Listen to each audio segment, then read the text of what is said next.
Hey, good evening, USA, International, Canada, Long Island, aka Strong Island, International, plus the five spots of Brooklyn, Bronx, Manhattan, Staten Island, Queens.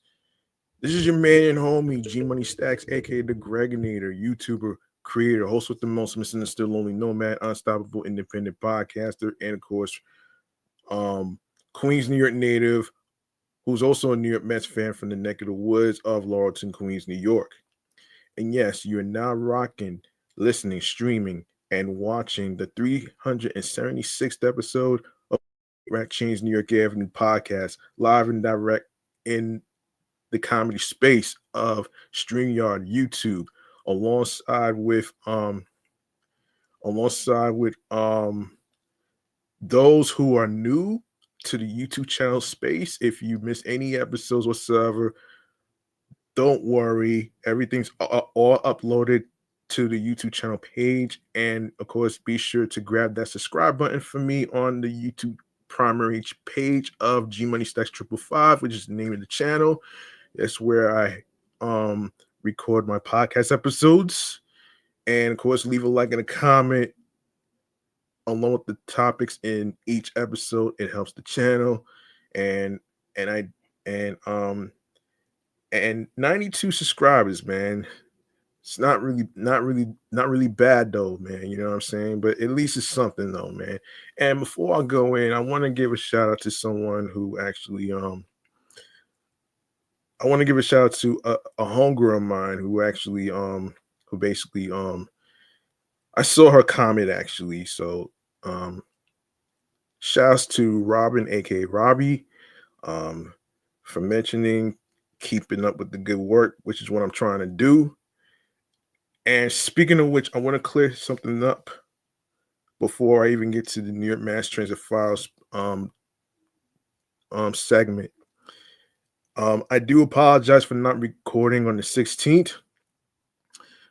Um, the reason being is because I've been having a little trouble trying to not only not only get on Spotify for creators, but also had a hard time trying to get to Riverside FM to take care of the episodes and stuff. So it's been very difficult for me to actually upload it to streaming platforms. So um for the time being, I'm going to actually just I'm going to actually record on YouTube, and until I get everything straightened out, then for now all you guys have to do is just watch on YouTube for the time being. So I do apologize for that one right there.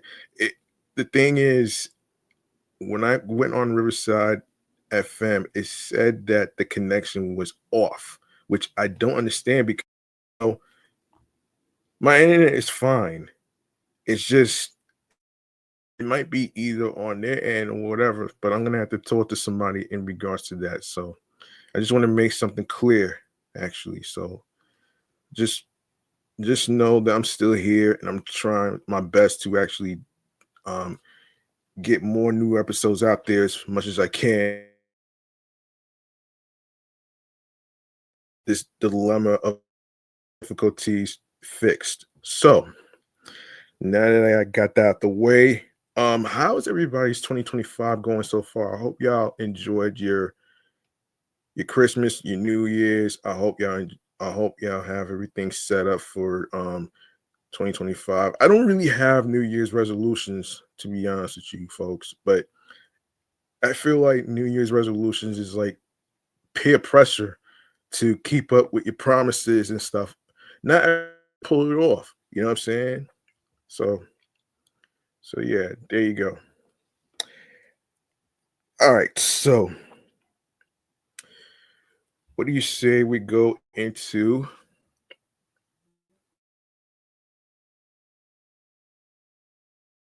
New York Mass Transit Files, man? We got some MTA New York City Transit stuff to talk about here, right here.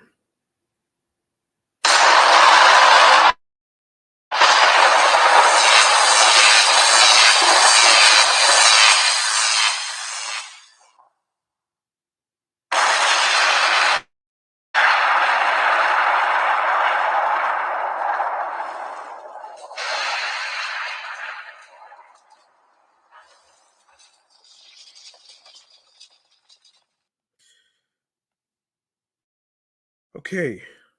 Um. All right. We got some crazy news in city transit of the MTA. Um. We're gonna start off with this, and this is according to the folks from AOL. All right. So let's get into it.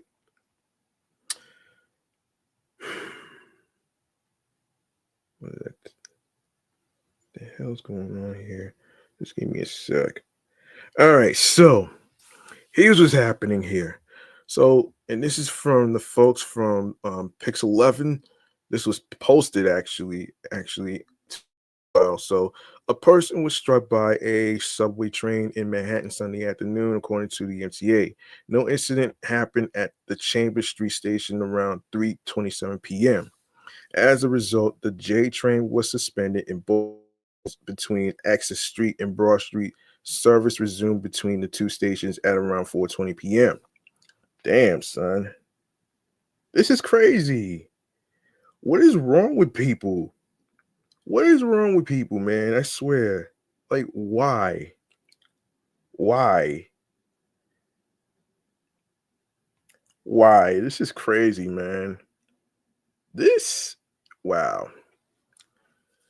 I swear, people who commit all these crimes, subway pushings, causing them to get hit by trains and stuff. It's like, when is it ever enough? It's never enough, man. Like, how do you how do you fathom the idea of being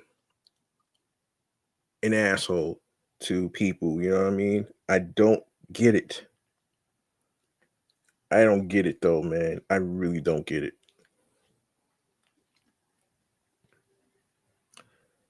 I really don't get it.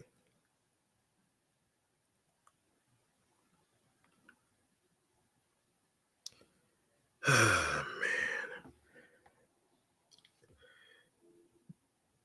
it is flat out awful. I don't. It is flat out awful.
You know what? Let me tell you something. Let me tell you something about.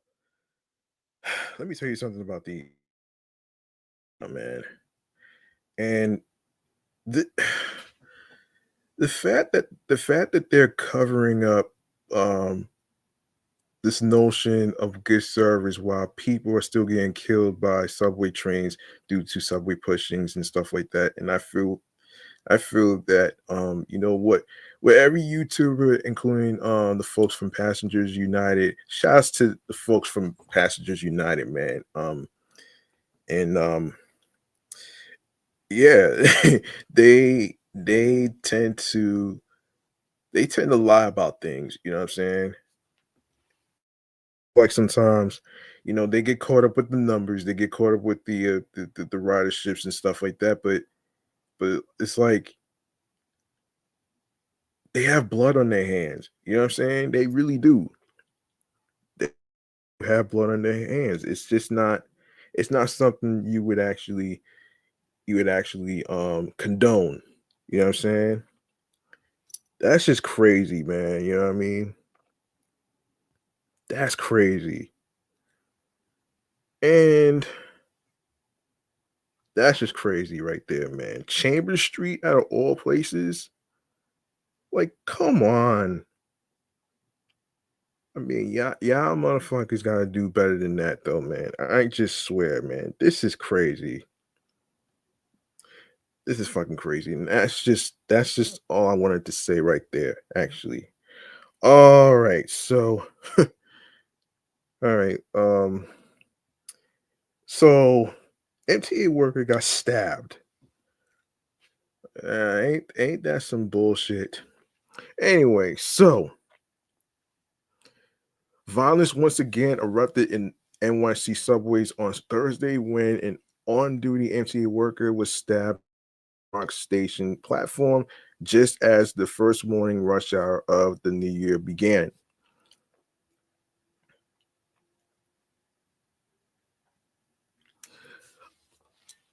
According to law enforcement sources, the male employee who is in his 40s was arguing with a man at his Pelham Parkway station post at 6:10 a.m. on January 2nd before the situation escalated to a bloody assault. Police could not yet confirm what prompted the argument, but at one point the suspect whipped out art sharp object um and stabbed the worker in the armpit. Jeez. This is ridiculous, man. Hold on, let me get rid of this thing real quick.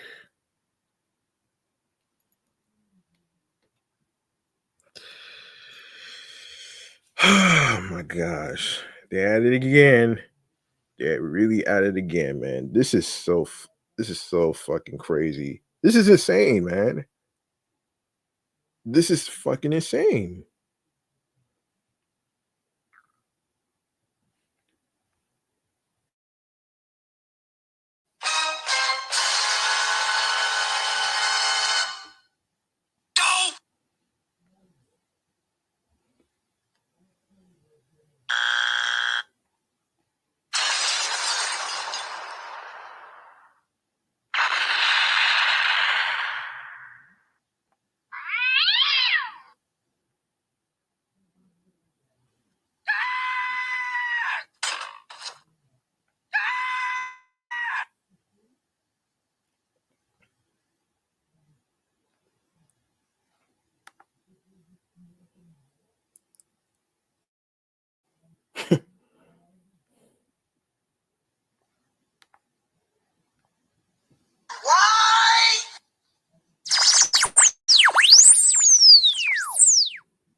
Okay.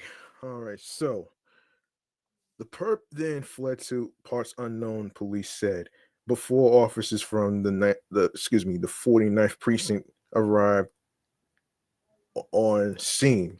EMS also reported and rushed the victim to Jacoby Medical Center in stable condition, authorities said. Hold on.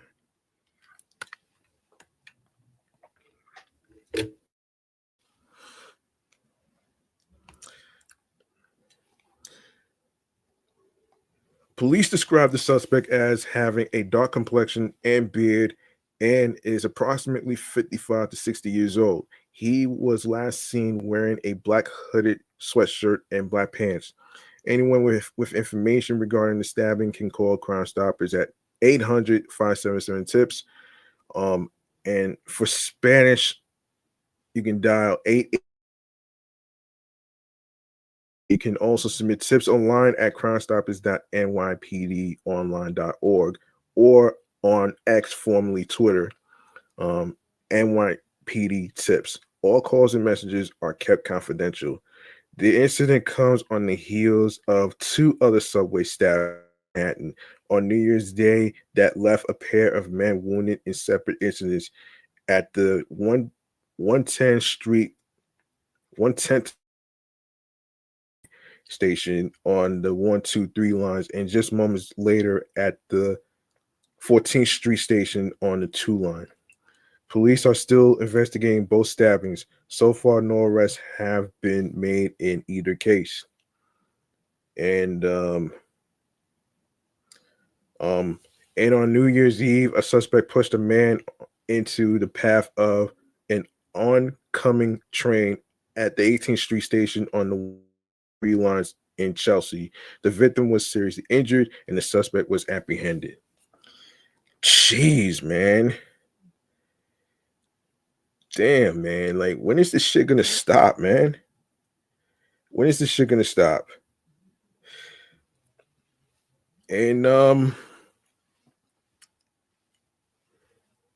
And one more transit related stuff. Um, so this is crazy. This is a crazy one right here, actually. This is a crazy one. Um,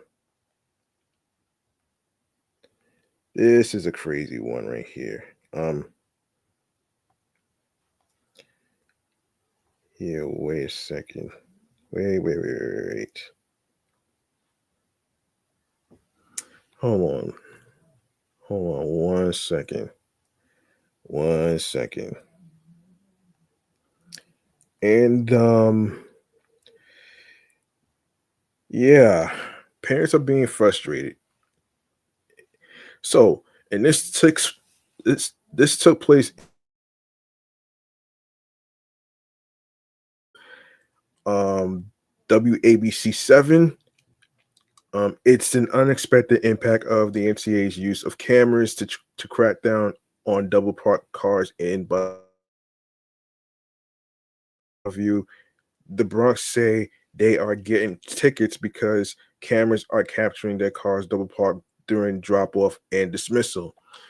They say there's nowhere else to park and they are not even in the bus lane. This is totally unacceptable. Every day they are doing this, said parent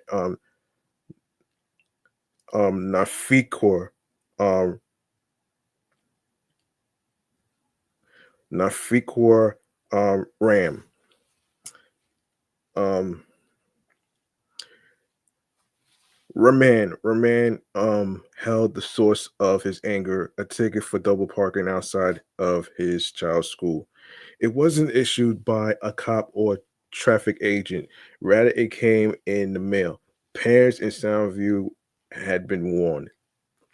They said we shouldn't be double parking because the buses are taking pictures and sending tickets, said parent Ashley Carlo. The MTA's new enforcement program started this summer. Onboard cameras that have been used to catch motorists parked in dedicated bus lanes are now snapping photos of double parked cars. PS 583 on White Plains Road is a particularly congested area. if you have to pick up your child, you can't have them cross the street by themselves. And it's hard to leave your car somewhere, said parent Rob D'Angelo. Under the program, if the MTA buses photograph the same vehicle within a certain time period, the Department of Transportation issues a $50 summons. Damn, $50 for this shit? Really? Really though? 50 bucks for a damn summons. This is so fucking ridiculous right there.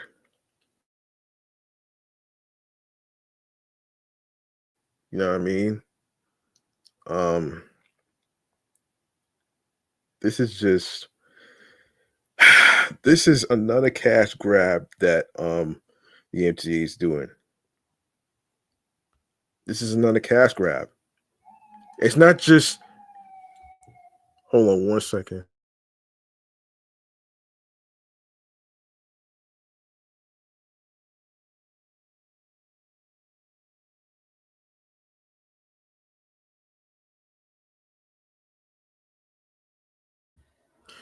Yeah, this is another cash grab. You know what I mean?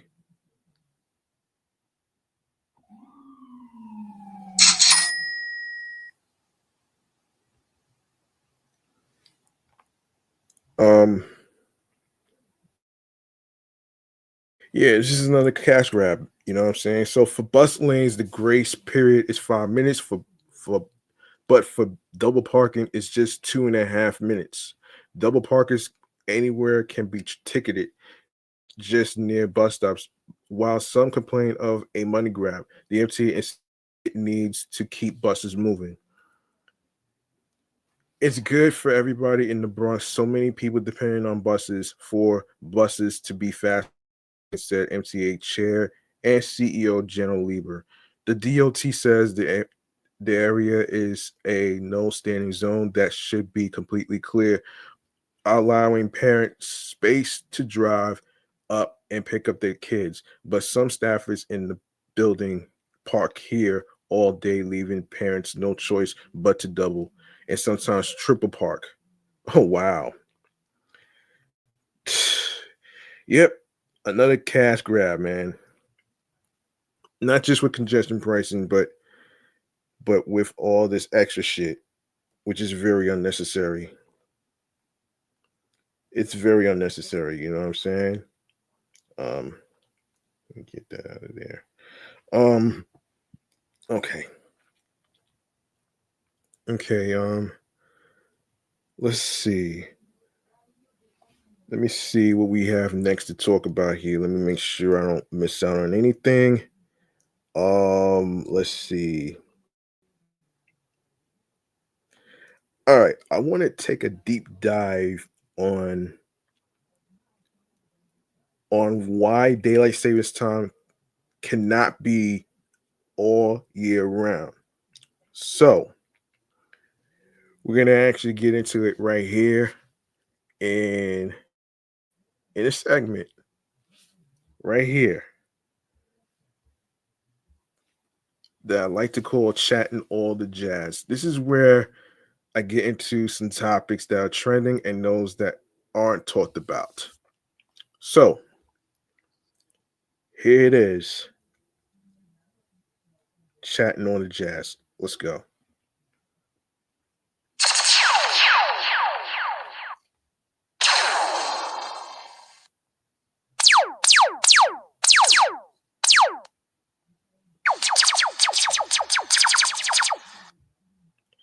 All right, here we go. So, so reasons why there's some reasons why this time cannot be all year round. All right. So this is from an article from the Council of State Governments. Okay. Um by Trey Delita. Twice each year we adjust our clocks to fall backwards and spring forward. There was major momentum toward a national switch in 2022, which would eliminate daylight savings time across the country. But that push was ultimately stalled before getting approval from the House. Over half of the American population, 63%, favor eliminating seasonal time changes, according to the American Academy of Sleep Medicine. The issue has been a point of contention in state houses for years, even reaching the federal level with no resolution.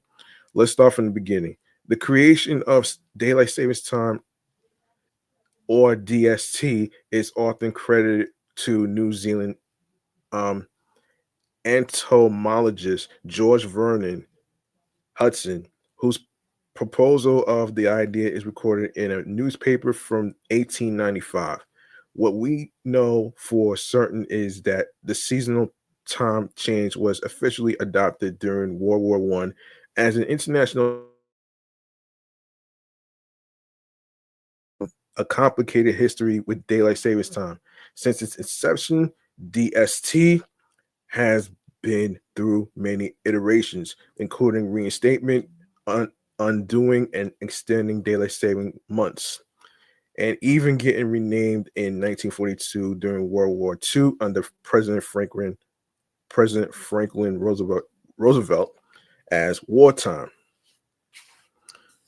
Once adopted by many at the state level, daylight savings time was standardized via the Uniform Time Act in 1966. Though often overlooked, the US did enact a permanent daylight savings schedule in the 1970s, but its favorability quickly took a turn for the worse. To reduce energy consumption, Congress passed a law that would have made daylight savings time permanent for 2 years. However, they eventually voted to undo the change just 10 months in due to many areas of the country experiencing sunrise at 8:30 or later and general discontent from the public. Fast forward nearly 50 years, U.S. Senator Marco Rubio of Florida introduced the Sunshine Protection Act in 2018, aiming to ditch the biannual changing of the clocks and opt for another go at permanent daylight savings time. Oh boy. And nah. It garnered support from then President Donald Trump, but ultimately failed. It was reintroduced in 2019 by U.S. Representative Vern Buchanan and failed again. In March 2022, the Senate ultimately passed the reintroduced Sunshine Protection Act with unanimous approval through an expedited process. However, the bill failed to be taken up in the House. Members cited higher priorities like a budget deficit and war in Ukraine. There was also a growing chorus of criticism about the bill's approach. States have resounded this desire to resolve the changing clock. Over the past few years, there has been a resurgence in daylight saving related bills across the country. By the way, President 47 Donald Trump, he can't do nothing about daylight savings time. He doesn't make he doesn't make any fucking sense, man. I'm sorry. And I'm glad I didn't vote for this guy. That guy is going to be nothing but trouble. He's going to be worse than King Midas touching everything that turns into gold. I'm just leave it like that. You know what I'm saying? um yeah, so let me see where is that? Yeah. Let me see where were we? Um Yes, over the past few years, there has been a resurgence in daylight savings related bills across the country. In 2023 alone, legislation related to daylight savings time was considered by 29 states. In Colorado, Governor Jared Polis signed HB 22 1297, the daylight savings time year-round bill into law contingent on two big factors. First, the federal government must enact a law allowing states to decide whether they want to be on permanent daylight saving time or permanent standard time. Second, four other states in the mountain time zone must opt into a permanent daylight savings time model. According to Colorado Senator Jeff Bridges, who was among the bill's sponsors, the second factor presents a unique set of challenges for it to pass. End quote.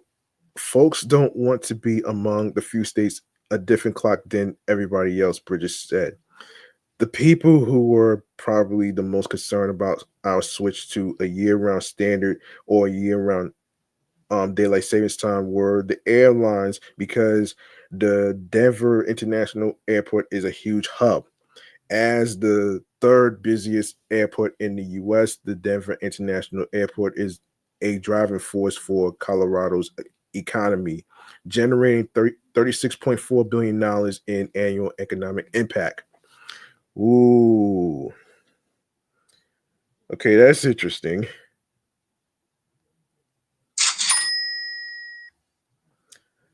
Um, Moving to permanent without the support of other states could cause significant challenges with flight schedules, potentially driving away revenue. Issues like this arise in every state considering a major shift in time, and the ripple effect of these bills is evident and can be felt across several industries.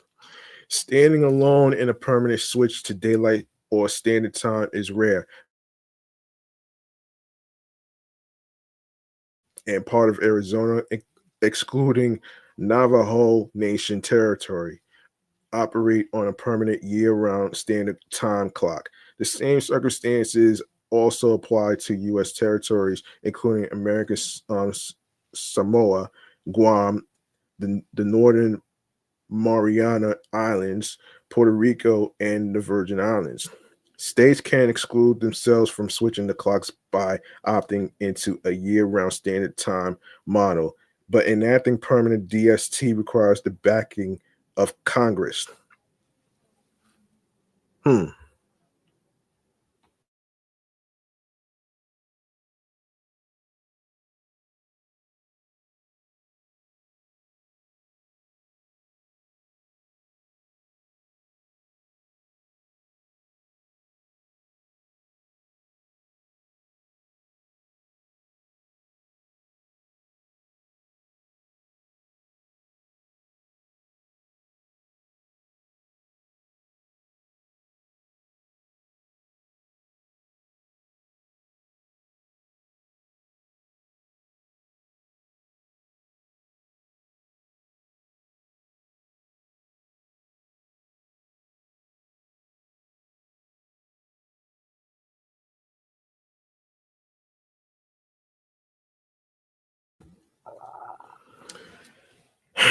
All right. Where were we? Yes. End quote. To go to year-round daylight time requires an act of Congress, Bridges said. I believe almost all of the states in the mountain time zone have said that if Congress lets them, they will go to year-round daylight time. The reality is that people just want the madness to end one way or another. True, it's true. The overwhelming majority of American citizens just want seasonal time changes to end. Only 25% like the existing state of affairs in most of the country, shifting back and forth between daylight savings time in the summer and standard time in the winter. According to a study from the AP NORC Center for Public Affairs Research. While many believe DST is the solution, several states have introduced legislation advocating for a permanent switch to standard time. As of September 2023, Massachusetts, Maine, Minnesota, New York, Oklahoma, Pennsylvania, South Carolina, Tennessee, and Vermont considered permanent standard time bills. In Massachusetts, Senator Patrick O'Connor authored a petition accompanied by a bill to establish permanent standard time within the state to promote sleep and health. Studies have linked time changes to several health risks, including heart disease, obesity, strokes, mood disturbances, anxiety, and more. Um, Massachusetts have has been a leader in the past on so many other issues, O'Connor said. When it comes to the litany of things from health benefits to potential energy conservations to public safety to consistency, all of those things spoke to me that permanent standard time was the way forward. O'Connor also noted that the involvement for saving has a leg up with popularity and name recognition, but he believes that educating the public on standard time is key. I think that the benefits outweigh the risks associated with daylight savings time is so greatly that as long as there was a public awareness and education campaign, people would understand it, O'Connor said. I don't think a lot of people know what the medical community is saying about what this does to the body's rhythm. And I think that we need to have a long, honest conversation about why we're doing what we're doing. On the other side of this debate, some businesses and industries are more susceptible to an indefinite switch than others. Golf courses, shopping centers, and convenience stores have long advocated for daylight savings time under the assertion that the extra hour of sunlight promotes their businesses, respectively. Scientists and sleep experts advocate for standard time, citing its alignment with the natural functions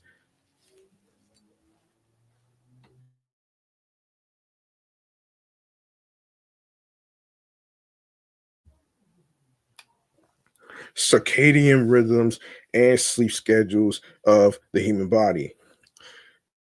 The data on depression, productivity decreases, or, excuse me, increases in crime, and reports of traffic fatalities are used um, bilaterally for the case against both standard time and daylight savings time. However, according to Dr. Karen Johnson, these arguments are most directly linked to the time change itself rather than the long term effects of a lasting switch. The data that is being used to support these claims is data on the time change itself. What they didn't factor in is what the long term effects of being on one time versus another. Hmm. Basically, all of the mental health data says that is more to the sun and not have a circadian rhythm misbalance. We will be better off mental health wise. Johnson is a professor of neurology at UMass Chan Medical School, Bay State, and medical director of the Bay State Health Regional Sleep Program in Springfield, Massachusetts. She is also the vice president of Save Standard Time, a nonpartisan nonprofit effort to preserve the observation of standard time. As a sleep medicine doctor, Johnson's biggest concern with permanent DST is the belated sunrise and sunsets. The standard time zones were defined by the meridian of the time zone to have the sun overhead at noon with a 30-minute difference for the eastern and western edges. Under daylight savings time, that shifts by an hour, Johnson said. Our body clocks stay aligned to the sun.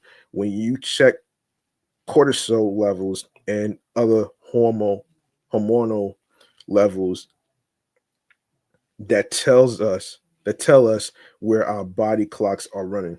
They change by about 2 minutes months after the hour switch.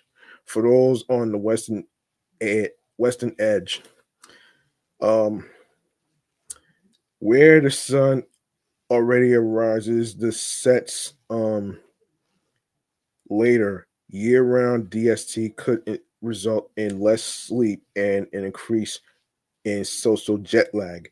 It is also crucial to note the structural disparities of sunlight and sunrise for communities across time zones and socioeconomic status. It doesn't affect the population evenly, Johnson said. Lower income families are more likely to have jobs with earlier start times. A lot of our essential workers, construction workers, and transportation workers have very early start times. They are the ones who are going to be impacted by this the most. Navigating this polarizing, multi-layered discussion is difficult. The influence of time is not to be undermined. Finding a way forward that mitigates any negative outcomes have has proven to be a challenge. Recent data shows that 40% of Americans prefer year round standard time, while 31% prefer year round daylight savings time, leaving 28% that would prefer to continue the current biannual switch. Though many of the bills relating to time change have heard or await federal approval, the evidence is clear. People want a permanent change. As the clock ticks on, the fate of seasonal time changes, or which time the country will formally adopt is still unclear. Now, look, before I go on to another topic, with National Taffy Day, um, look, I don't know if y'all really understand how science work, especially to when it comes to when it comes to the Earth rotation, right? Let me say this though. When I took science class, we learned about the Earth rotating around the sun. Now, look, right now, the East Coast, especially New York, we get the evenings, while the West Coast and Midwest, Midwest and stuff, they get daylight. You know what I'm saying? And I will say this though, man. There's no way in a flying fucking hell that the Earth is flat. Because if that was the case, how would the Earth rotate around the sun? Make sense? And look, man. And look, I'm already used to the biannual of switching the clock back and switching the clock forward because I'm used to it though. Yes, there's a factor of seasonal depression, which I talked about episodes ago. That is a factor too.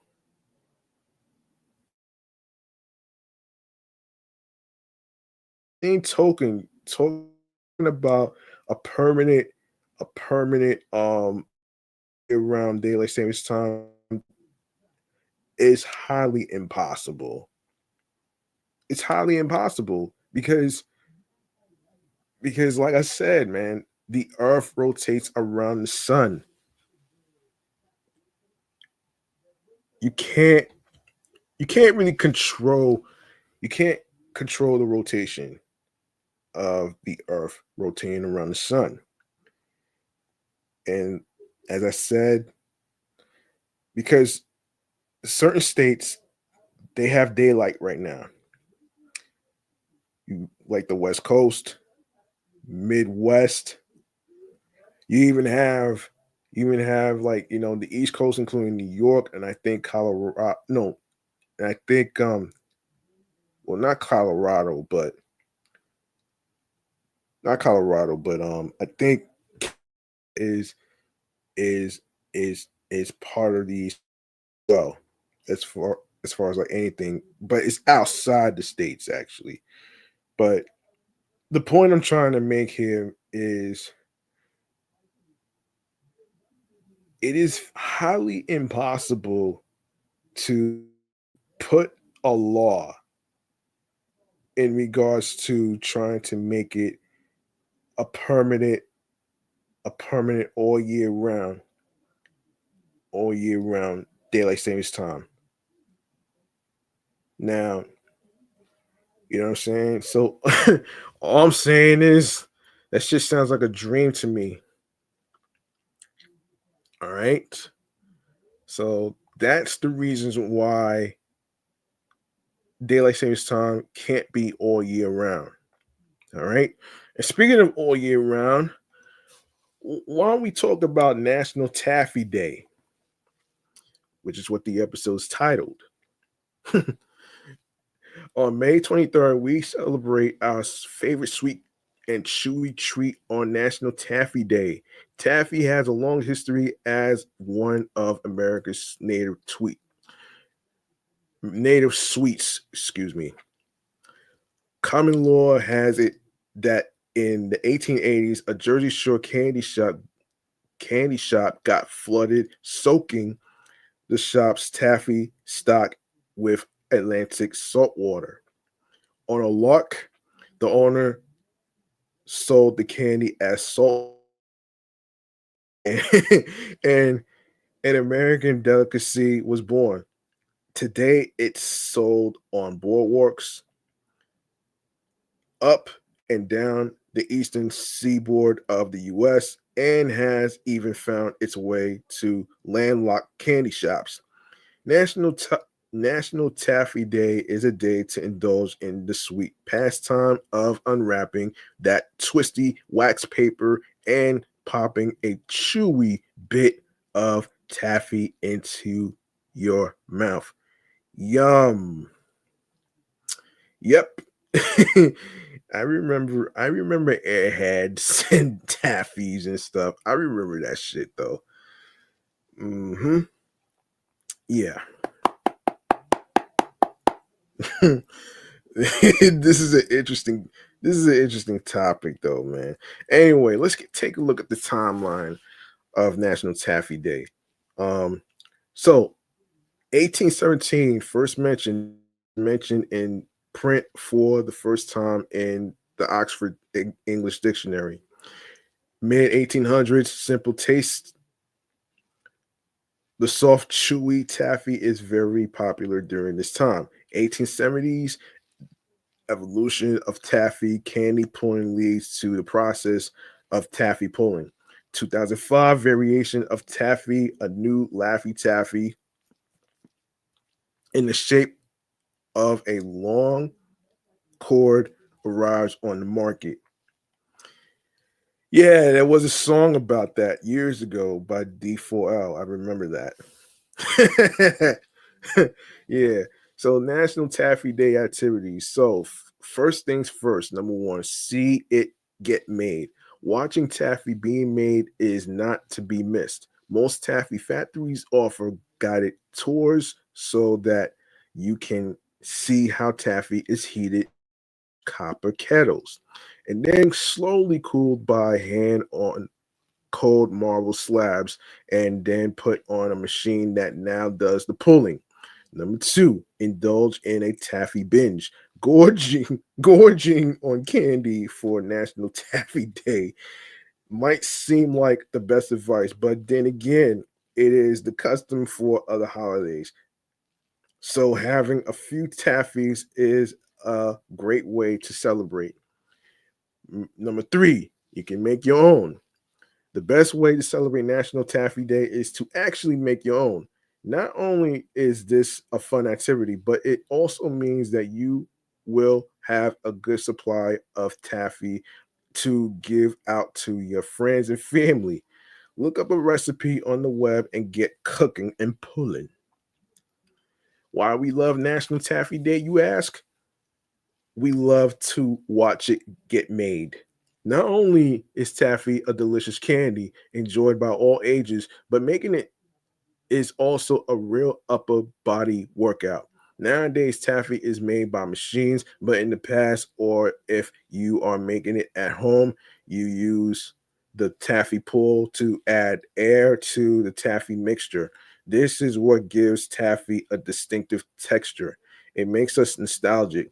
We love that tasting taffy takes most Americans back to childhood memories of blissful summers by the sea. As taffy is traditionally sold at boardwalks, it has resort towns for over 100 years. The flavors are endless. Taffy has survived the test of time because of its unique texture, which comes in almost every flavor imaginable, from vanilla, maple, mint, and watermelon to raspberry, banana, and licorice, or anything else you can think of. All right, so this of 2025 is going to be on Friday, May 23rd. Years next year, 2026, Saturday, May 23rd, 2027, Sunday, May 23rd, 2028, Tuesday, May 23rd, and 2029, May 23rd on Wednesday. All right, so there you go. Um, let's see. Let's see. Let's see. Oh, I also want to get into um I want to get into the definition of what a voice was what a what voice acting what is a voice actor and the so you know what I'm saying. So all right, so you've seen a behind the scenes clip of an actor recording audio for a Pixar movie or an author reading their audiobook and thought that doesn't seem that hard. But how do you become a voice actor? Voice acting, though often less physically strenuous than sprinting in an action movie, has its own set of difficulties, techniques, and styles. In this article, we're going to define the role of a voice actor.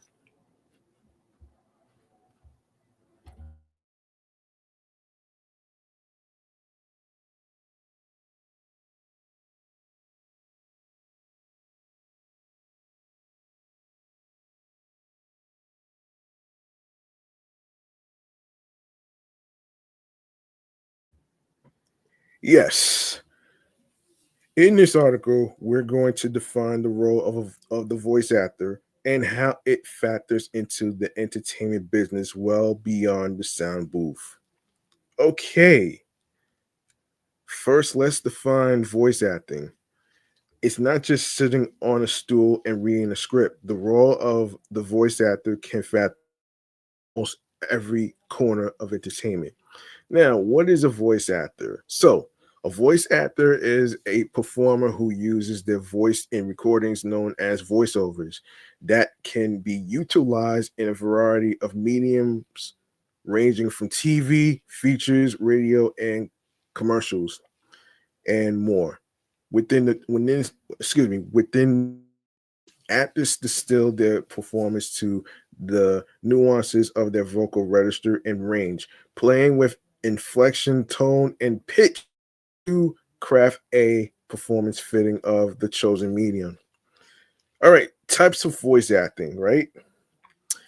We got film and TV, both animation and live action, radio and commercials, video games, podcasts, and audiobooks. What do voice actors do? Okay, so what is voice acting for TV and film? It's more than just cartoons, but let's start here. With being a voiceover actor for animation, it's all about embodying a character. Actors within this arena often ask themselves core questions to get into the voice of the role they are playing. Um, yeah, who am I? Where am I? When is it? Where have I just come from? What do I want?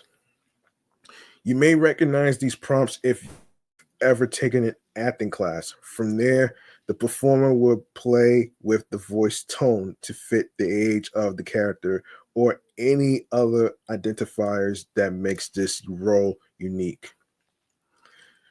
Scratch audio. The deeper you go within the voiceover world, the more you may hear the term scratch audio. This refers to the temporary audio recorded either by the voice actor or a non actor from the production team. The purpose of scratch audio is to assist the animators in timing their shots to the eventual voiceover performance, with all scratch audio tracks being re recorded for the final product. Animated and live action dubbing. In addition to voicing characters for the latest Illumination movie, voice actors can expect to find opportunities within the world of dubbing, um, both live action and animation foreign features. Most of the time, this is done by either sound alike actors of the original material or celebrities with name recognition that can help give a foreign film a box office boost with the addition of their vocal talents. For example, the English speaking dub version of um, Hey um, Miyazaki's Ponyo with Tina Fey, Kate Blanchett, and Matt Damon. Other ways voice acting appears in live action. All voiceovers utilized in live action must come from an off screen character, usually as a form of narration. It's important to distinguish a clear difference between voiceover in live action film and ADR. ADR, for those of you who may not know what that acronym stands for, it stands for automatic dialogue replacement and is and often is needed when a live action movie or TV show to record in actors' lines properly while on set due to a variety of reasons. How to get into voice acting for radio and commercials. Perhaps you've heard Allison Janney's voice tell you about Kaiser Kaiser Permanent or recognize John Hamm's tone describing the newest Mercedes Benz. Voiceover acting in commercials, similar to TV and film, is all about performing with an intonation that makes your performance memorable. However, the technique for radio and commercial voice acting varies, especially if you are not already an established actor. We're going to go into more depth on both below. All right, so radio voice over acting, radio voice over acting. So, due to radio commercials being a tighter period of time to get the message out, voice actors within this space are often encouraged to speak excuse me, and with clarity. This is where you often find conversation between two nameless characters that feel more like patterned than a laid back chat.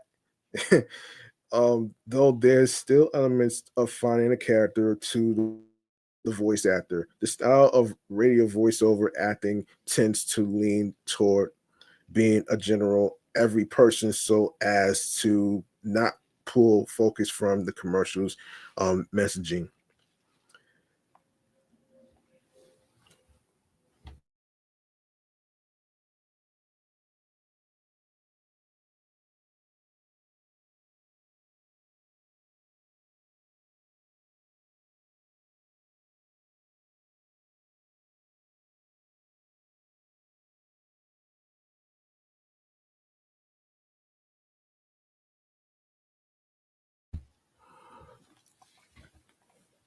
All right, commercial voice over acting.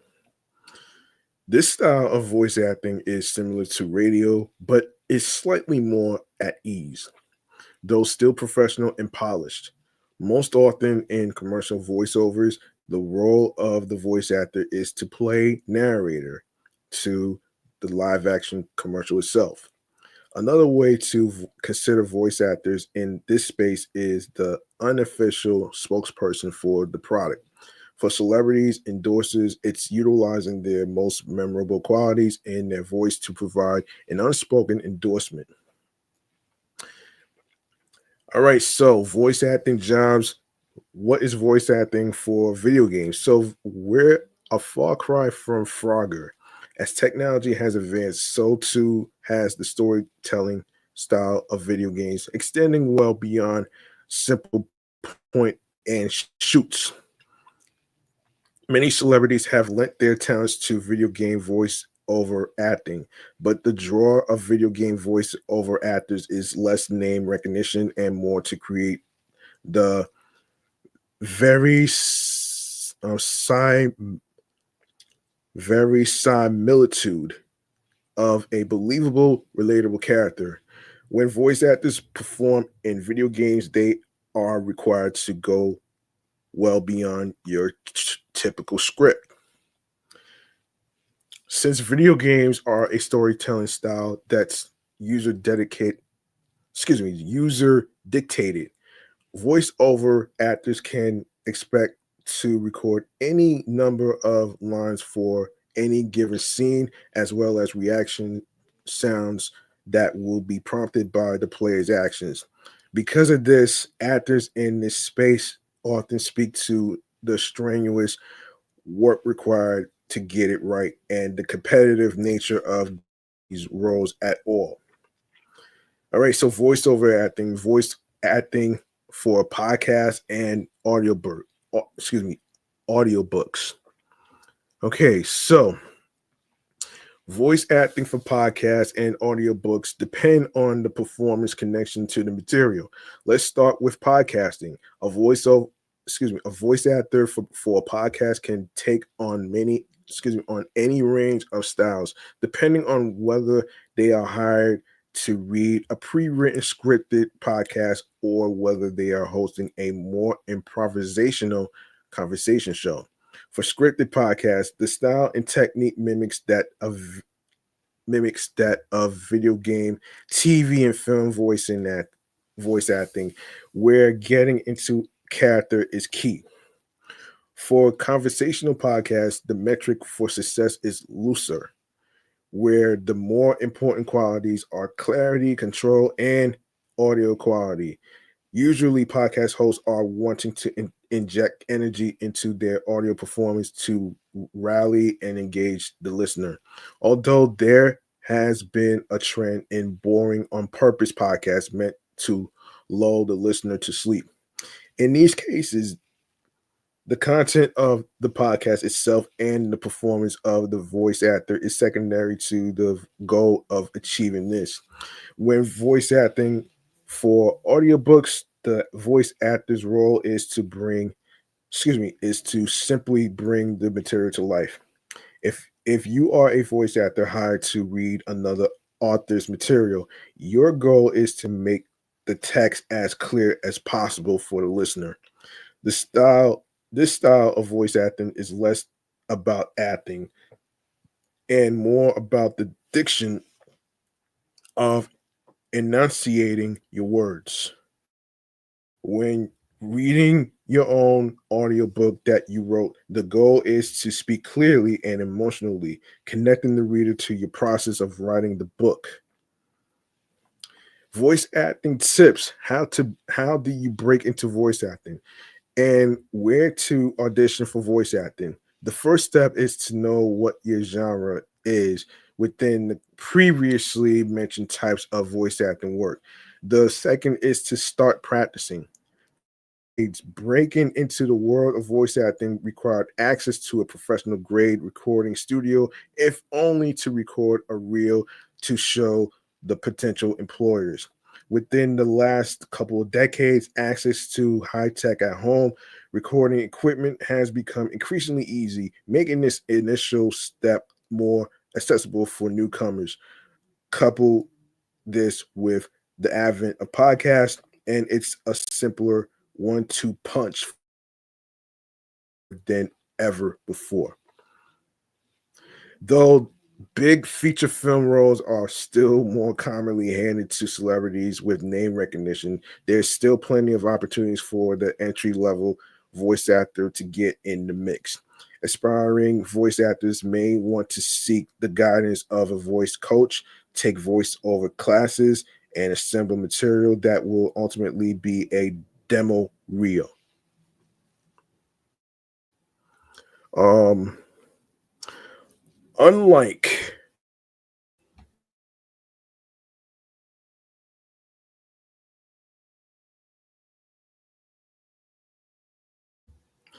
unlike a live action demo reel, the voiceover reel doesn't have to include clips where you've been professionally hired as a voiceover actor.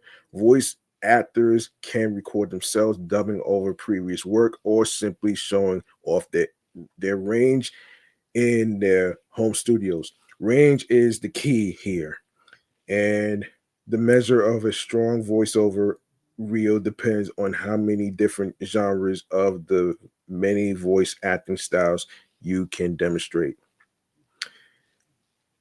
Hmm. How much do voice actors make? How much do voice actors get paid? Yes. So, for a beginner, entry level voice actors can expect to see an average salary of $25.96 an hour. However, that hourly rate can range from as low as $15 an hour to 102 um, per hour. Um, an hour, yeah, depending on the project and the actor's experience and skills. That's very interesting. Yep. Yep, very interesting.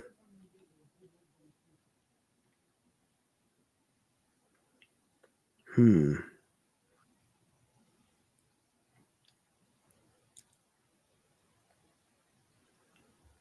Hold on. What the hell's going on here?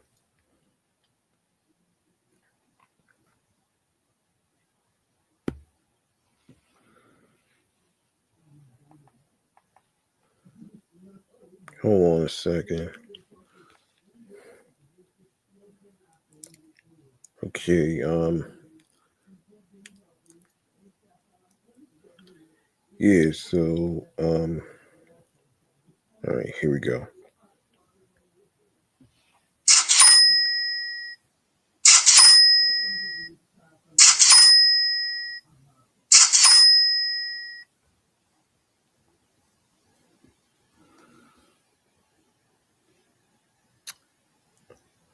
All right.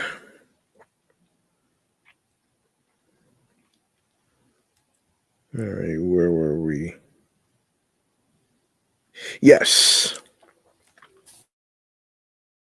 In scripted podcasts, it's not uncommon for voice actors to be paid by the word.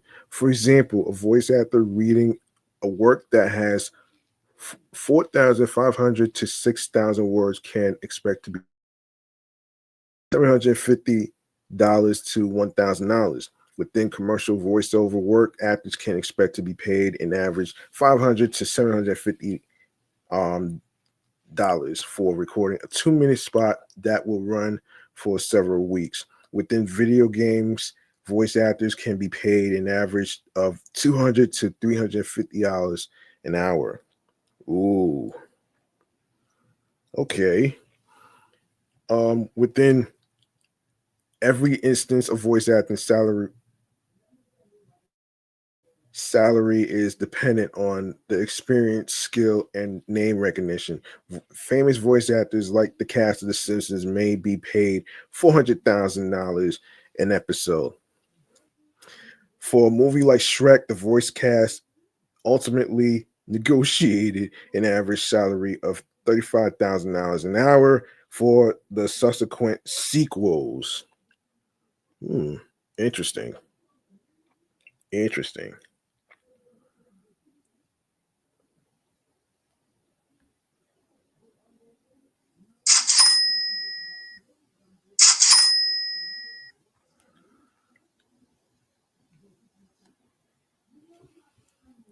All right. Okay. All right. So let me see. Jeez. So that's pretty much it though, you know what I'm saying? So this is basically some ways this is basically what voice acting is and basically the definition and what it's about and stuff. So there you go, man. So um not that I wanted to be a voice actor, but the thing is like being famous and recognized and stuff is not easy. Being famous is not easy, man. You're always gonna have a bunch of haters and all that other shit, make you feel less like um a hardworking person. And and and there should be there should be room for everybody, man, not just celebrities and shit. Okay, not just celebrities, man. You know what I'm saying? I mean, I get the types of tones as far as the voice and stuff, but you don't want to pretend. You don't want to pretend and not be yourself. You know what I'm saying? I, you know, being a voice actor, yeah, you're playing a character and stuff. You're playing a character, so you just you know, don't try to be don't try to be competitive against other voice actors and stuff. You know what I'm saying? You just do your best, man. And for people who want to be voice actors and stuff, listen, man, don't let anybody stop you from doing what you have to do to make yourself happy. All right. So there you go. Now we're going to go to let's go to let's go to Bun B for a sec. Um yeah, let's go to Bun B for a sec actually. So, all right. Yes, according to the folks from Hip Hop DX, so Bun B connected with RZA for the first time in the wake of Pimp C's passing, and their conversation really helped Bun process the loss of his UGK partner. Sitting down with Raekwon on in a new episode of Hip Hop Wires, I Got Questions. Bun revisited the convo that happened shortly after Pimp's death in December 2007, which occurred just 3 short years after the Wu-Tang Clan dealt with the death of Old Dirty Bastard in November 2004. When I lost Pimp, a lot of people called and offered their condolences. One of the people that called me was RZA. Bun began. Y'all had just lost Old Dirty Bastard. He reached out to me and he was like, I just wanted to call you and offer my condolences and just talk with you because we recently went through something like that and we just talked about grief and loss. He continued, my first conversation ever with this brother was about that. And it was such a blessing. It was words like that from him that gave me a strength in the moment to know, like, okay, maybe not today, but eventually I'm gonna find a way to deal with this and move forward, but still honor him. More recently, Houston suffered the loss of rapper and producer Beat King after his death at the age of 39. And Bun B, among BK's many peers who paid tribute to him on social media. The Houston Star's death was confirmed by the manager Fielder, Tasha Felder, excuse me, not Fielder, in an Instagram post in August. Damn, that's crazy, man. Shh.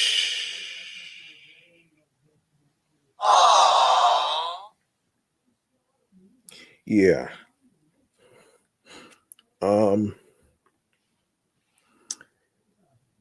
Yeah. So today, August 15th, 2024, we have lost Club Godzilla. She wrote, B King has been the best part of the club for over a decade.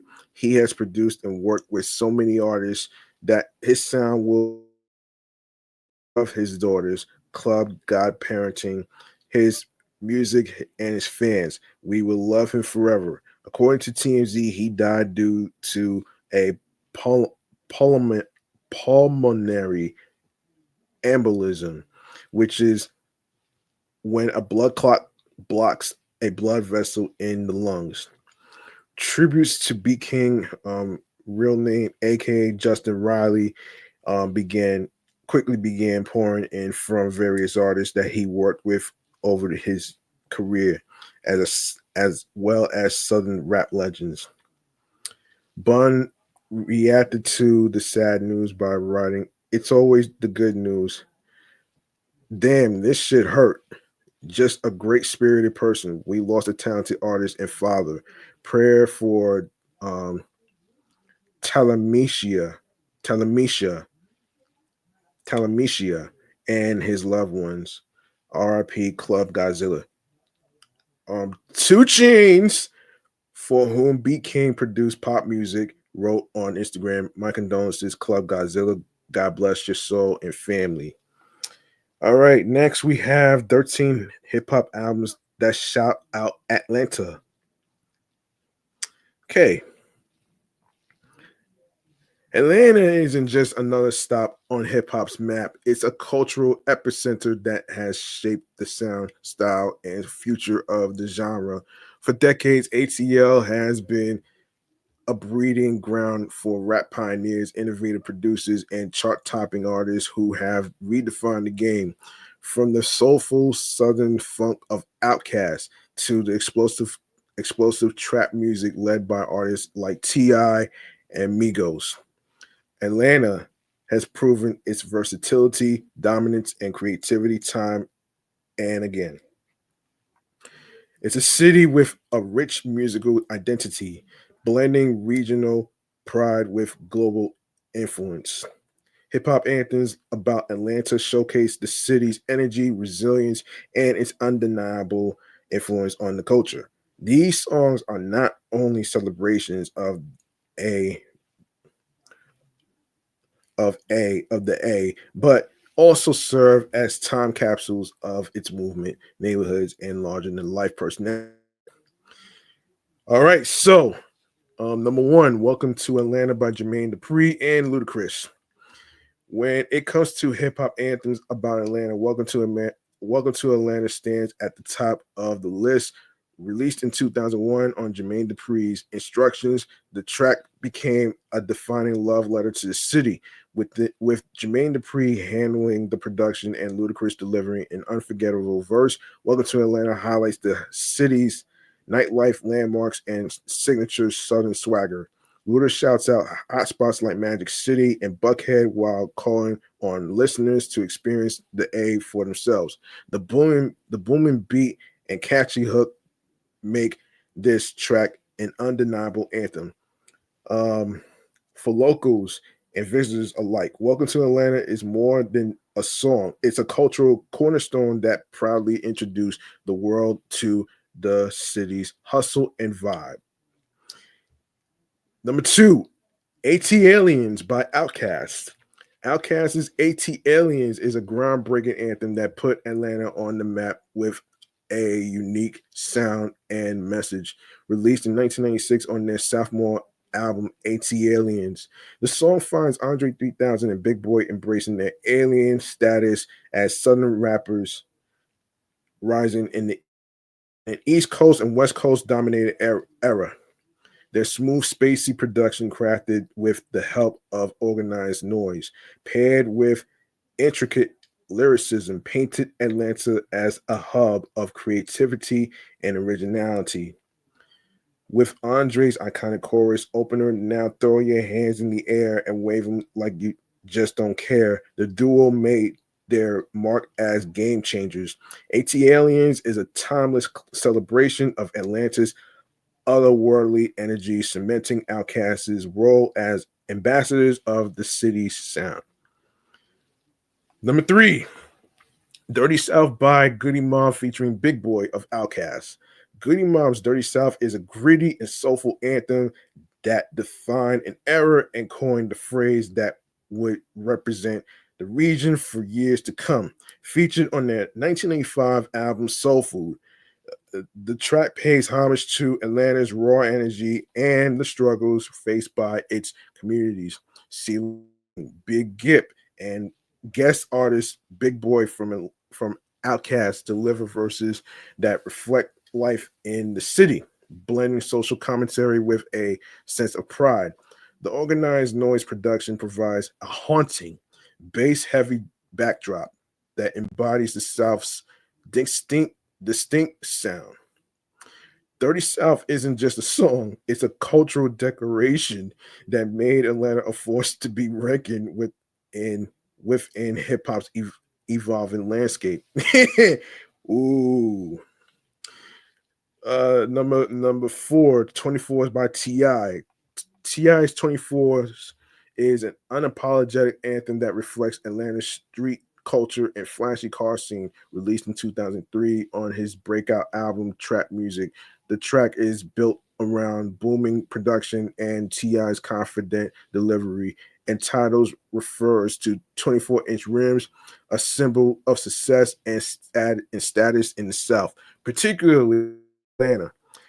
T.I.'s powerful flow and infectious hook made 24 a staple of the city's rap scene, solidifying his reputation as the king of the South.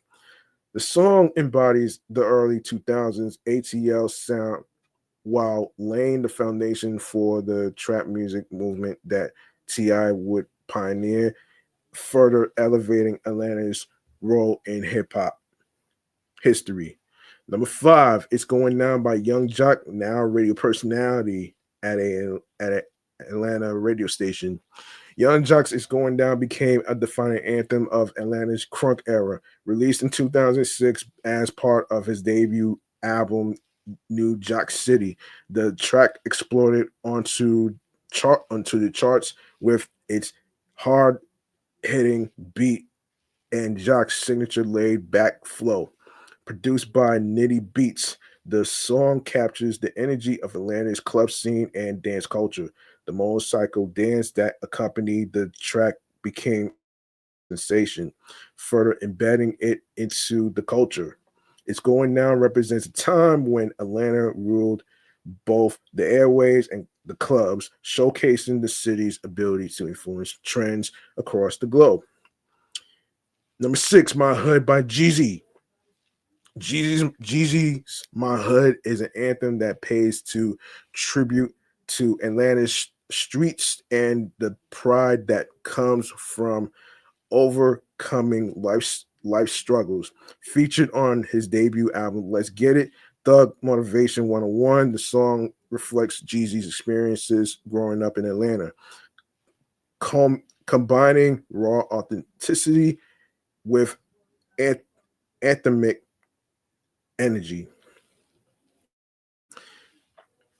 Over a hypnotic beat, Jeezy paints a vivid picture of life in the hood while celebrating his roots with lines like, Everywhere I go, I'm putting on for my city. My hood resonated deeply with Atlanta's residents and hip hop fans alike, um, establishing Jeezy as one of the city's most important voices. Number seven, James. I know everybody remembers that song, right? Oh shit. Trinidad James's All Gold Everything was an undeniable anthem that celebrated Atlanta's style, swagger, and larger than life personality. Released in 2012, the track became a cultural phenomenon thanks to its minimalistic production, catchy hook, and memorable lines like Don't Believe Me, Just Watch. The rapper's shoutouts to Atlanta's strip clubs and Spelman College and his unapologetic attitude made the song a viral hit, cementing his place in the city's hip hop legacy. All Gold, Everything perfectly reflects Atlanta's ability to set trends and embrace its individuality, proving that the A will always be front of culture. Number 8, Versace by the Migos. Migos Versace introduced a new wave of trap music that cemented Atlanta's position as a hip hop powerhouse. Released in 2013 as part of their Young Rich Niggas mixtape. Oh, shit. Oh, shit. The track showcased Migos' signature triplet flow, a style that would influence the next generation of rappers. Hold up.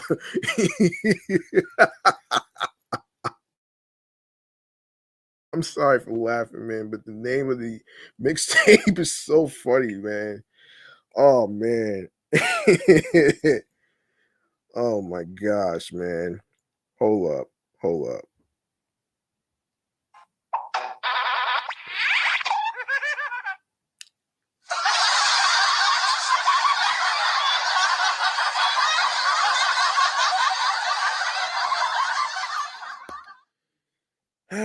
Right. So by Zaytoven. The song blends luxury, style, and street culture, reflecting the swagger of Atlanta's new school. Versace became a viral sensation, particularly after Drake jumped on the remix, elevating Migos to mainstream stardom. The track marked a turning point for ATL's hip hop dominance, highlighting the city's innovation. And number 8, We Ready by Archie Everso featuring Bubba Sparks.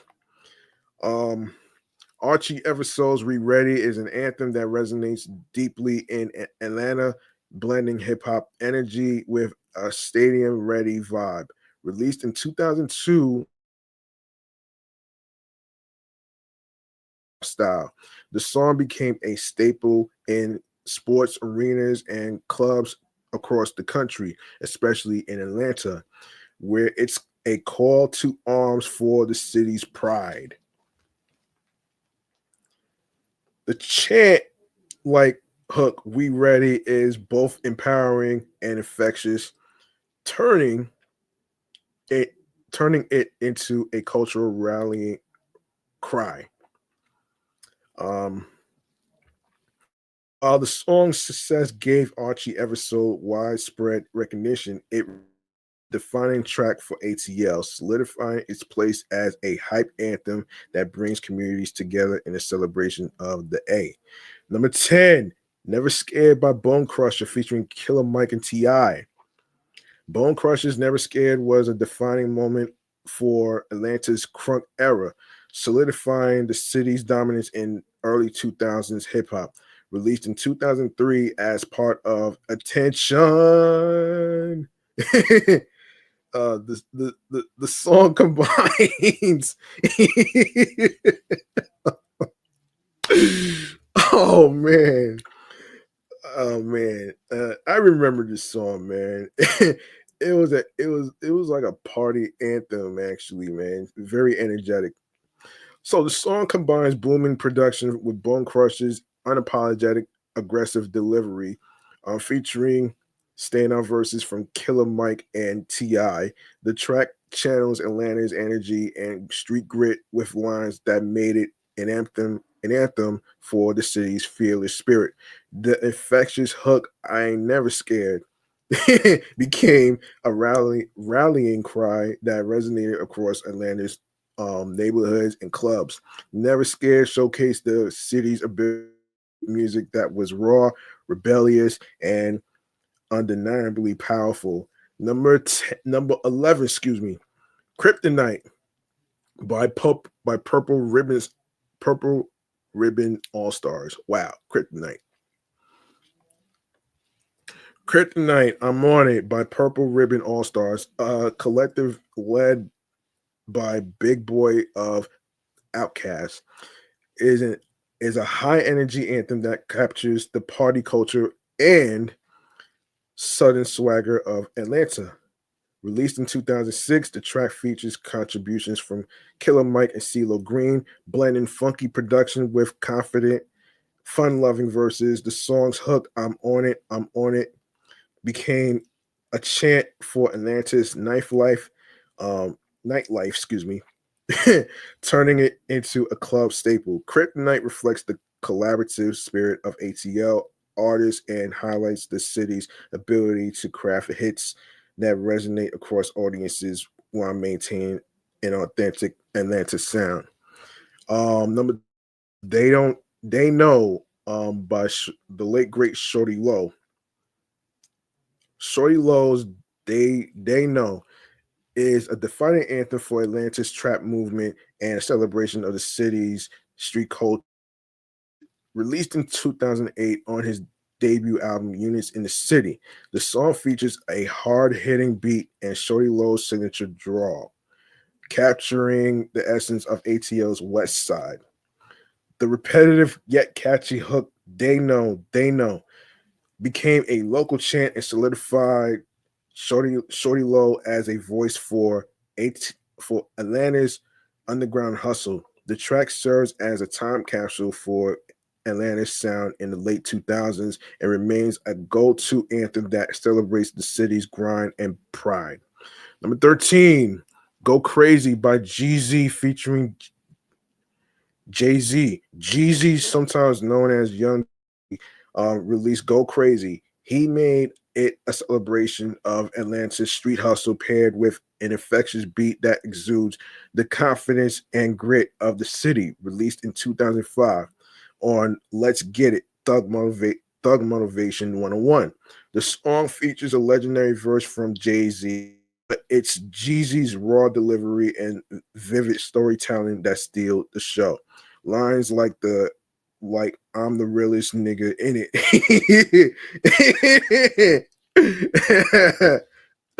Oh shit. You already know set the tone for Jeezy's rise as the voice of Atlanta's streets. Go Crazy is more than just a song. It's a testament to Atlanta's dominance in trap music and Jeezy's ability to inspire a movement with his relentless authenticity.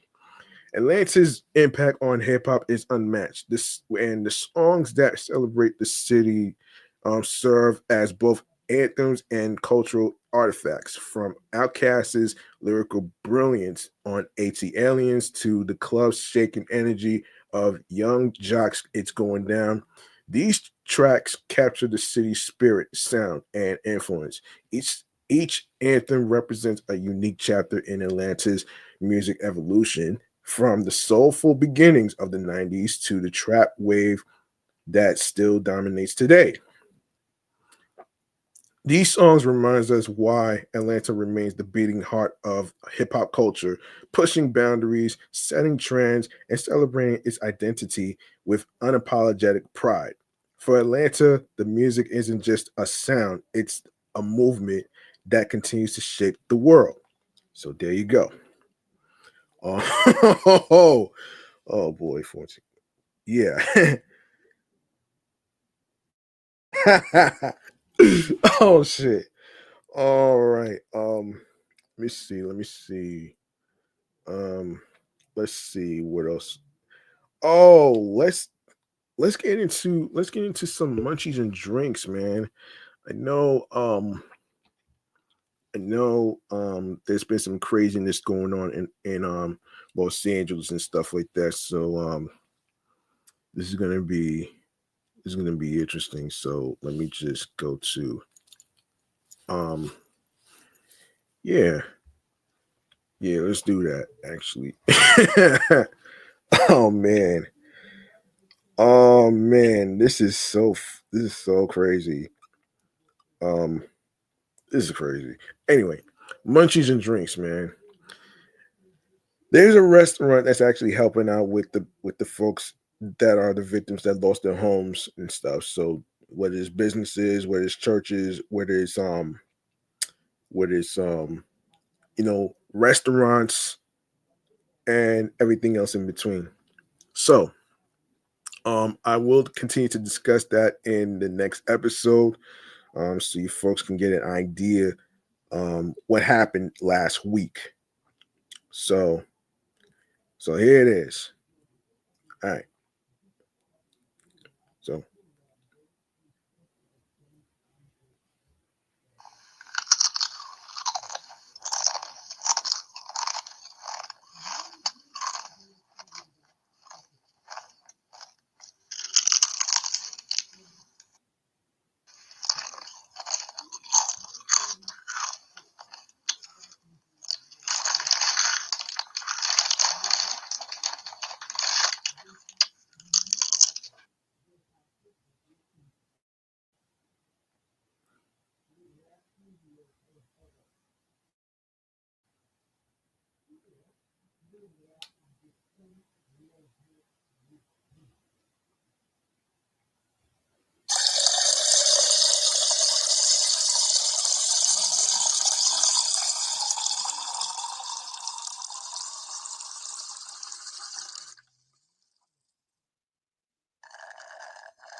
all right. I want to get to a particular restaurant that's actually helping out with the Los Angeles victims and stuff. So I want to get to hold on one. Let me see. Let me see something here. Yes, here it is. And this is from the folks from Time Out New York. Actually, this is where I actually get my fun activity topics to talk about in each week, all that great stuff. Actually, so so a brush fire broke out in LA on January 7th. Yeah, you know what? Let me save that. Let me save that shit though, because you know what? Let me save that shit because this is just things one of those unfortunate things that's actually happening. But since I'm there, actually, so for those of you who may not know what went down, a brush fire broke out in LA on January 7th, which was what is it last what was it what last week? Was it last week or 2 weeks ago? Yeah. Yeah, it was a week ago. It was last week. Yeah. So, and due to high speed winds and wildfire has spread to the Pacific Palisades, Malibu, and Eaton Canyon, causing unbelievable destruction to homes and businesses across the area. Under a state emergency in LA City and County, hundreds of thousands of people have evacuated, and many LA landmarks, attractions, and restaurants have closed their doors. Um, so, so to help their own, a number of LA restaurants are offering free meals and shelter to those affected.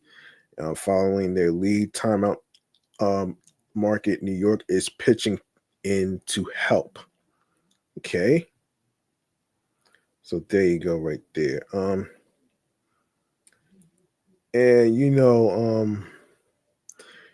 I'll say, you know what? Hold on. Let's take a look at the LA restaurant. Let's take a look here actually. So let's see. Um so there's some areas that's actually helping too. So yeah, so let's see. So here's a list of restaurants that's actually offering free meals and stuff. Bar Itoli in East Hollywood, um, B, um,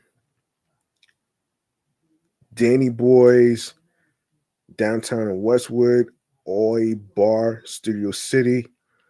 This yeah, Sunday Gravy, Inglewood, um, La Sorted Silver Lake, um, Crustacean Crustacean, Beverly Hills, um, Gokoku vegetarian ramen shop in Studio City. Tatsu Ramen, Sawtell, Melrose, Pasadena Arts District.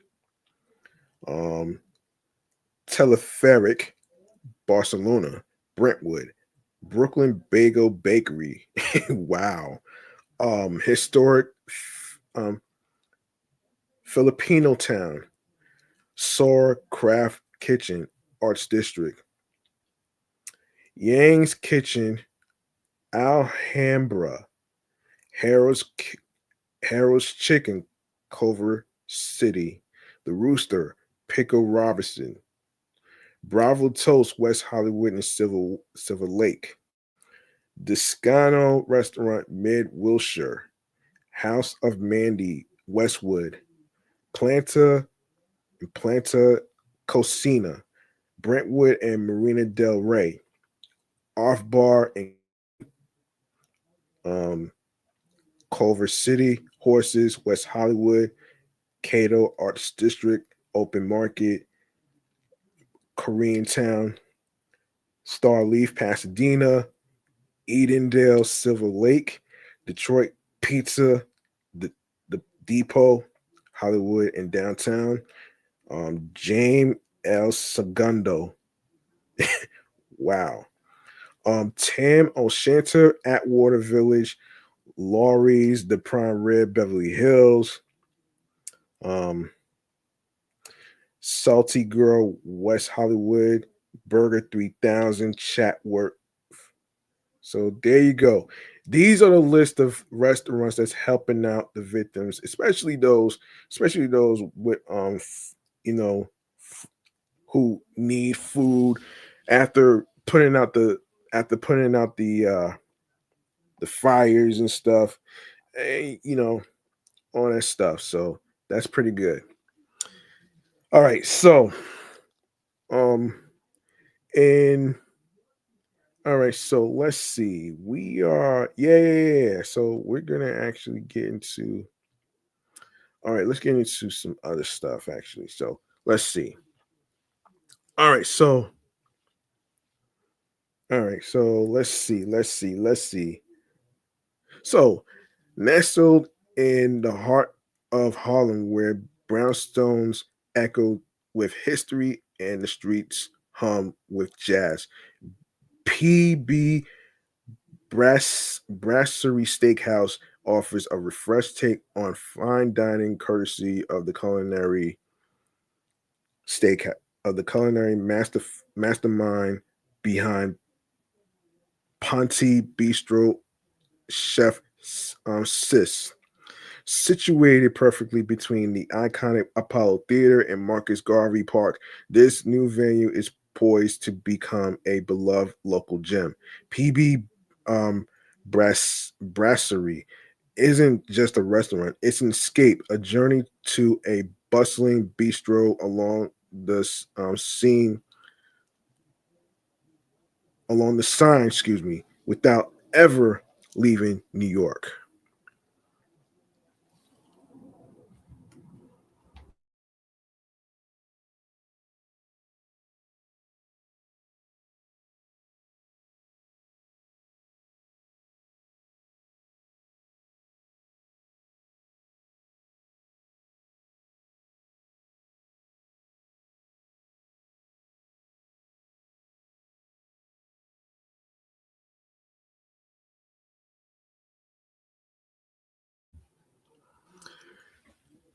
From the moment you step inside, you are greeted by the clinking of martini glasses, the aroma of butter and garlic, and a sense of intrigue that promises a night worth savoring. Okay, so um, escargot, a love letter to garlic and butter. At PB Brasserie, the escargot is not just a dish; it's an ode to decadence, presented in a sizzling cast iron skillet, These tender morsels swim luxuriously in a sea of her- herbaceous garlic butter, so rich you'll want to bathe in it. Ooh. Each bite is a revelation, a perfect balance of earthy, brin- briny, and buttery notes that transport you straight to the cobblestone streets of Mon, Mon Montmartre. Forget the cliches. Here, snails become a culinary seduction, their delicate texture wrapped in the bold embrace of butter parsley. Martinis, martinis stirred, shaken, sublime. Let's talk martinis because they are not just a drink; they are a lifestyle. Hmm. Whether you opt whether you opt for the classic gin variety or the dangerously smooth espresso martini, you'll find yourself falling under the spell of their mixology mastery. Each glass arrives chilled to perfection, a crystalline beacon of sophistication. The dirty martini with just the right splash of olive brin might just convince you that no meal, French or otherwise, is complete without it. From Chef Sis,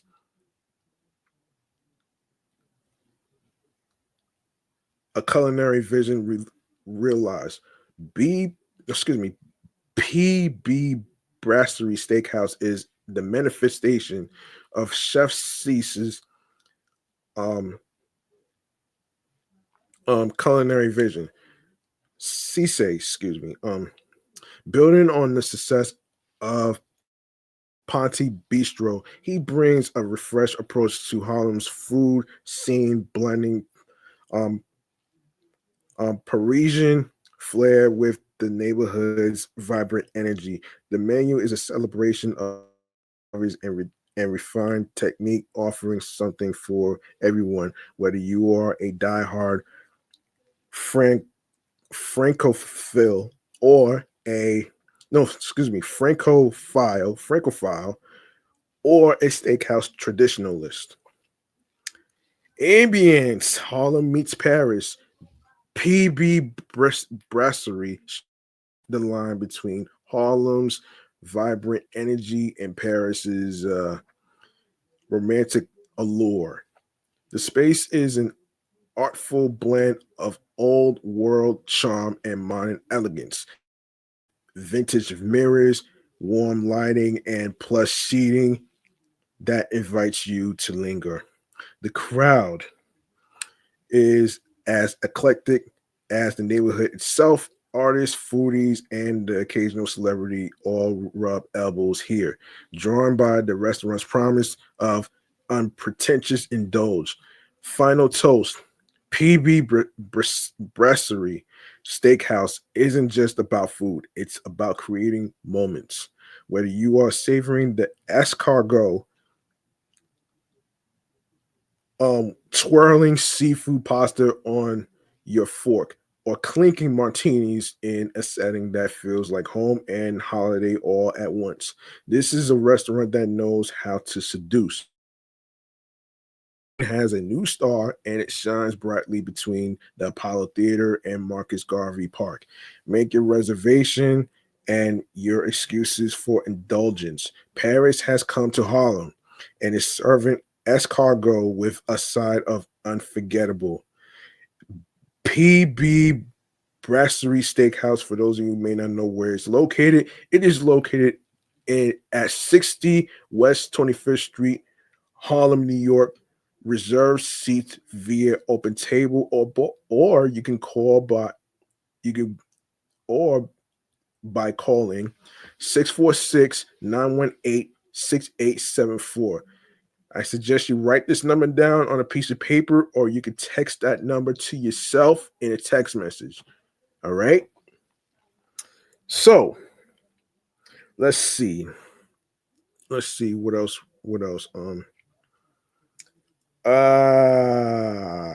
All right, let's see. Let's see. Yeah. You know what? I'll save the openings of the new restaurants for next time. All right.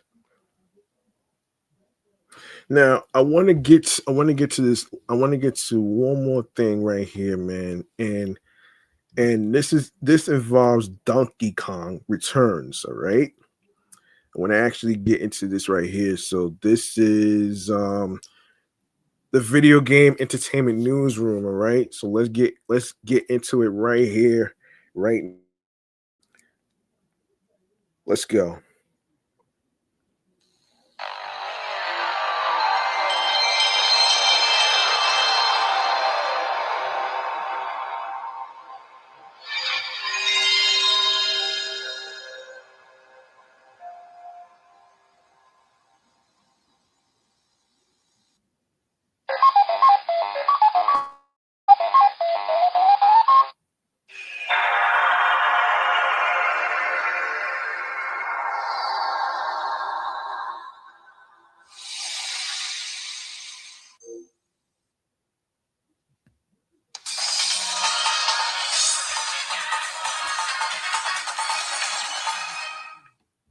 All right. All right. So let's get into it right here. Hold on a second. Hold on one second here. All right, so let's get into it right here. And this is from the folks from GameSpot. All right. Okay, so Nintendo Switch owners can save $10 on Donkey Kong Country Returns HD on launch. Excuse me for a second. I don't know how this happened here, but let's let's keep going. yeah, yeah, yeah, yeah. $10 on Donkey Kong Returns HD on launch day at Woot. Yes, so Nintendo Switch owners can save $10 on Donkey Kong Country Returns HD on launch day at Woot, the Amazon-owned outlet store that has had a bevy of Nintendo game deals in recent months, including dozens of active promotions. DKC Returns HD and HD is a wonderful side-scrolling platformer with 80 levels spread across 9 worlds. It originally released in 2010 for Nintendo Wii and was ported to 3Ds in 2013. If you want to revisit the challenging the adventure starring DK, which is Donkey Kong, and Diddy in high definition, you may want to grab this deal soon. Woot's launch discounts on new tend to sell out. As with all of Woot's Switch games, the listing notes that DKC returns. HD is region free and will work on all Switch consoles. Woot sometimes sells imported games from a different region. These always support English, functionally the same. The only difference you'll notice out of the gate is the ESRB emblem will be replaced by another territory's ratings board. Additionally, want DLC, you'll need to purchase it from regions eShop that matches your copy of the game. Donkey Kong Country Returns HD is a self-contained with no DLC expected. So this potential snag won't impact you here. Now, Donkey Kong Country Returns HD is also available for the full $60 price at Walmart. You can find it at Walmart, Best Buy, Target, and GameStop. And I can't believe GameStop is one of those stores that's closing too. That's crazy, man. That's crazy right there, man. Damn. Yeah, release date deal is between 50. Actually, hold on a second here. Donkey Kong Country Returns HD release day deal. So it was $60. It reduced to $50. So there you go, right there, man. There you go. All right.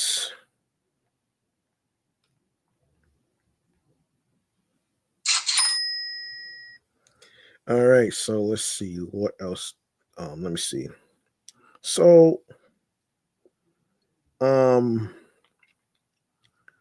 all right. So, earlier this week, we mentioned here that we wouldn't be surprised to see Woot list Donkey Kong Country Returns HD for $10 off in the coming weeks. It was a conservative estimate, and now, just like Mario and Luigi Brothership and Super Mario Party Jamboree, DKC Returns HD is on sale for $10 off on launch day. Um, Amazon hasn't officially carried Nintendo published games since spring 2024, so third you'll only find third-party listings on Amazon once a Nintendo game launches. But you can use your Amazon account to purchase games from Woot, which makes things extremely simple for new Woot customers. Donkey Kong Country Returns HD has the same joyful cover art as the Nintendo Wii, um, and 3Ds versions. So yeah, so Woot has a ton of Nintendo Switch game deals in general these days, including Donkey Kong Country Tropical Freeze for $42 and all of the major exclusives released within the last year. Check out the listings to get the deals on other recent Nintendo games. Yeah, Country Returns HD. HD stands for high definition. For those who may not know at home, it stands for high definition. And it was $60. It got reduced to 50. Same with the Legend of Zelda Echoes of Wisdom, reduced from 60 to $50. Luigi's Mansion 2 HD, reduced from $60 to $45. Mario and Luigi Brothership from $60 to $50. Mario versus Donkey Kong from $50 to $42. Nintendo World Championships NES Edition from 30, it got reduced from 30 to $25. Paper Mario The Thousand Year Door reduced from $60 to $43. Princess Peach Showtime reduced from $60 to $45. And Super Mario Party Jamboree reduced from $60 to $50.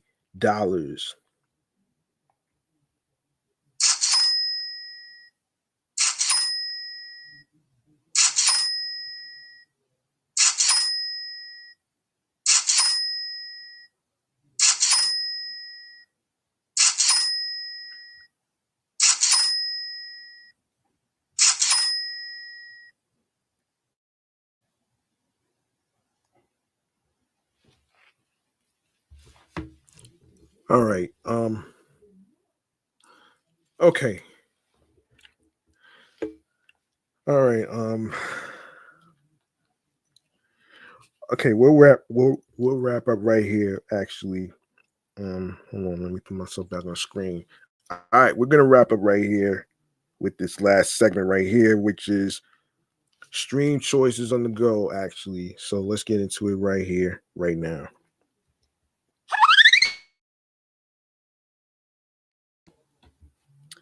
All right, listen to this, folks. I recently made a podcast page for Off the Meat Rat Chainz New York Avenue podcast. It is it is now it is now on Blue Sky Social. Make sure you follow Off the Meat Rat Chainz New York Avenue podcast on Blue Sky Social, Facebook, along with Threads and Instagram, with my other podcast shows that I do, which is Excellent Fun Vibrant Talks podcast, my sports edition show, and the entertainment review show, Meticulous Vibe Juice Podcast, and you can also follow me on the gram, G Money Stacks 555 in Queens, New York, which is the same username as it is on Threads. All right. And if you like to catch up on some episodes and stuff like that, you can go to the link in bio, the link tree link that says linktree slash G Money Stacks 555. All right. All right. So, like I said, man, don't forget to follow Off the Meat Rat Chainz New York Avenue podcast on Blue Sky Social. All right. And when you hit the link in bio, you're going to see a whole list of stream platforms, which includes Odyssey, Audible, Audioburst, Amazon Music, Breaker, Bullhorn FM, Castbox FM, Deezer, Listen Notes, Moon FM Podcast, Overhaul FM Podcast, Player FM, Pocket Cast, Podbay, Pod Friend, Podhound, Podopolo, Podorama, Podcast Index, Podcast Addict, Podchaser, Podverse, Podcast Guru, Podvine, Snipped, Spotify for Creators, TuneIn, Fountain, Radio Public, iHeartRadio, the number one app where you can listen to music from your favorite artists, rappers, singers, radio stations, and podcast shows, including episodes for free. You don't need a credit card to download iHeartRadio. All you need to do is follow the podcast on iHeartRadio and other streaming platforms that I just mentioned. You can also download it onto your iPhones, Android phones, iPads, Android tablets, laptops includes Apple, aka Mac laptops, and Dell laptops. Doesn't matter what model it is. All right. And do the same with YouTube. Make sure you subscribe to the YouTube channel G Money Stacks 555 for more video podcast episode live stream recordings with the date, day, and time. And of course, be sure to also leave a like along with the episodes and topics, including, the topic was discussed in today's episode and previous episodes whatsoever. Like I said previously, if you missed out on any episodes whatsoever, don't worry. Everything is uploaded and posted to the YouTube channel page. Now, like I previously said earlier, I've been having a difficult time trying to upload audio recording episodes onto Riverside because of the technical difficulty in regards to it saying connection is off, which I don't really fucking understand. But I digress on that one right there. So, yes, be sure to share the video and tell me how you feel about the episode topics in this episode right here. And also, before I forget, tell a friend to another friend. Spread the word. Word of mouth is important. Be sure to add the podcast to your playlist.